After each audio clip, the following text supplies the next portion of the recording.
Вітаю, сябры! Вы на канале Тэхнабеларус. Гэта IT-каст навіны і за мікрафонам Іван. З аглядам цікавых падзей апошняга тыдня. Штучны інтэлект супраць махляроў, патчы для вядомай гульні Stalker 2, забарона соцсетак для падлеткаў, трывожная аналітыка па вакансіях для праграмістаў і гісторыя вызвалення JavaScript. А для асабліва цярпялівых навіны падкастаў у канцы выпуску.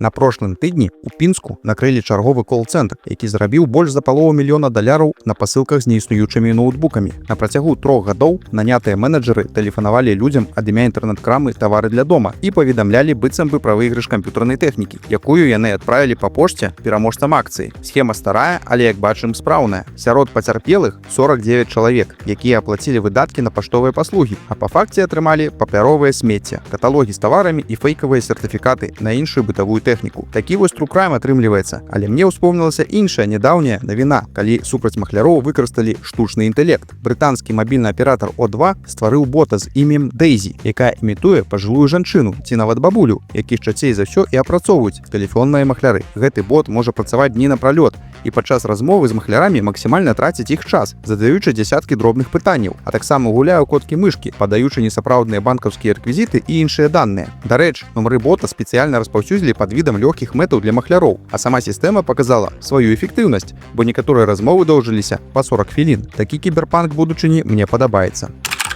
На пазапрошлым тыдні выйшла доўгачаканая і вядомая шмат каму гульня Stalker 2, якую вельмі добра ўспрынялі фанаты, але якая з-за паспешлівасці распрацоўшчыкаў азначылася купай розных багаў, недарэчнасцяў і проста памылак рухавіка, пасля якіх гульню патрэбна было перазапускаць. І вось на прошлым тыдні выйшаў першы патч памерам амаль 14 гігабайт, а на гэтым чакаецца яшчэ адзін. У гэтым абнаўленні выпраўлены праблемы з вылучэннем памяці, якія прыводзілі да нечаканых вылетаў гульні ў некаторых сітуацыях, а таксама выпраўлены багі, што не давалі працягваць сюжэтную кампанію. Поўны агляд выпраўленняў і агляд самой гульні па-беларуску я раю глядзець на канале Відзік у выкананні вядомага Рудзі. Са свайго боку ж дадам, што рэлізы без памылак, асабліва ў такіх маштабных праектах, рэч проста немагчымая. Кажу як прафесійны праграміст, колькі б рэсурсаў не было ў каманды, праверыць абсалютна ўсё проста немагчыма. Стала вядома, што ўрад Аўстраліі вырашыў забараніць падлеткам да 16 гадоў карыстацца соцсеткамі. Чакаецца, што закон пачне дзейнічаць праз год і стане адным з найбольш строгіх падобных абмежаванняў у свеце. Пад абмежаванні не падпадаюць гульнявыя сайты і месенджеры, а таксама платформы, на якіх можна не рэгістравацца. YouTube, хутчэй за ўсё, не будзе забаронены для падлеткаў, але гэта яшчэ не дакладна. Патрэбна адзначыць, што многія падтрымліваюць такую забарону, але крытыкі закону сумняваюцца, што яго выкананне будзе эфектыўна адсочвацца. Іх таксама турбуе, ці не правядзе новы закон да сацыяльнай ізаляцыі падлеткаў. Не хачу быць тым самым бубнючым дзедам, але я больш схільны да той думкі, што абмежаванні ўсё ж патрэбны. Дарослыя сумленныя, павінны імі быць і самі нясуць за сябе адказнасць. А вось дзеці шмат чаго дрэннага пераймаюць, яшчэ толкам не усведамляючы гэтага.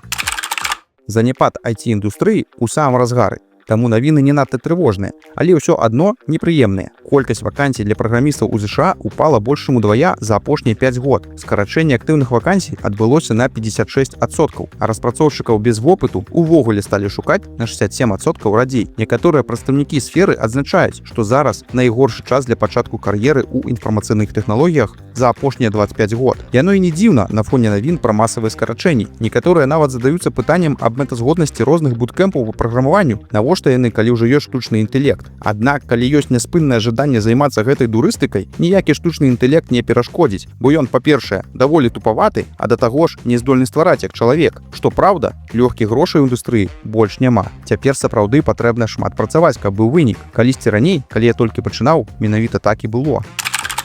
Набірае абароты гісторыя з JavaScript. Стала вядома пра чарговы этап барацьбы паміж Oracle і распрацоўшчыкамі папулярнай мовы праграмавання. Калі хто не ведаў, афіцыйная назва мовы ECMAScript, а ўсё таму, што кампанія Oracle калісьці зарэгістравала правы на назву гандлёвай маркі. За гэтага, дарэчы, розныя сайты, мерапрыемствы і іншыя актыўнасці ў супольнасці не выкарыстоўваюць спалучэнне JavaScript, даючы перавагу скарачэнню JS і іншым. І вось адносна нядаўна, у 2022 годзе, Райан Даль, заснавальнік Дэна і стваральнік Node.js, папрасіў Oracle адмовіцца ад гандлёвай маркі JavaScript. Кампанія не дала адказу. Таму Райан у верасні зрабіў гэта зноў, але ўжо ў выглядзе петыцыі, падпісанай больш чым 14 000 іншых людзей, якія ўдзельнічаюць у веб-распрацоўцы. І зноў Oracle не адказала. Зараз Даль падаў хадайніцтва ў бюро па патэнтам і таварным знакам ЗША аб адмене таварнага знака. Гэты састарэлы прававы перажытак выклікаў блытаніну і непатрэбныя бар'еры, у тым ліку лісты аб забароне, якія адпраўляюцца арганізацыям за простае выкарыстанне тэрміна JavaScript у іх назвах, сказаў Даль. Асаблівасць справы яшчэ і ў тым, што кампанія Oracle ніяк не выкарыстае выкарыстоўвае гандлёвую марку ў камерцыйных мэтах, каб было што абараняць, а тэрмін JavaScript стаў сапраўды агульным тэрмінам. Па словах Даля, Oracle павінна адказаць да 4 студзеня 2005 года, і калі яна не зробіць гэтага, верагодна, справа будзе выйграна па змаўчанні. Спадзяюся, хоць JavaScript хутка будзе свабодны. На сёння быццам бы і ўсё. Як звычайна, іншыя цікавыя факты пра тэхналогіі па-беларуску вы можете знайсці ў маіх аккаунтах у сацыяльных сетках. А для тых, хто даслухаў выпуск да канца, купінка навін пра сам падкаст. Спачатку у мяне была задумка стварыць некалькі стужак для розных падкастаў, які я запланаваў рабіць. Асобна для навін, асобна для гісторыі моў праграмавання, асобна для тлумачэнняў паняццяў тэрмінаў і гэтак далей. На YouTube такія падкасты сапраўды існуюць, але там яны зроблены ў выглядзе простых плейлістоў у межах аднаго каналу. А для аўдыёфармату патрэбна рабіць асобныя стужкі, то бок цалкам розныя падкасты. Каб не блытаць і не губляць вас па розных падкастах, шаноўныя слухачы, я вырашыў, што варта мець усё разам у адным аўдыёпадкасце. Таму на днях я дадам сюды іншыя выпускі, каб усё было адразу пад рукой. Пішыце ў каментарыях, калі вы не згодныя, ці ў вас ёсць іншыя прапановы адносна таго, што я раблю. Гэты ж выпуск дасылайце сябрам, каб падтрымліваць беларускую мову разам. Не развітваемся і да новых сустрэч!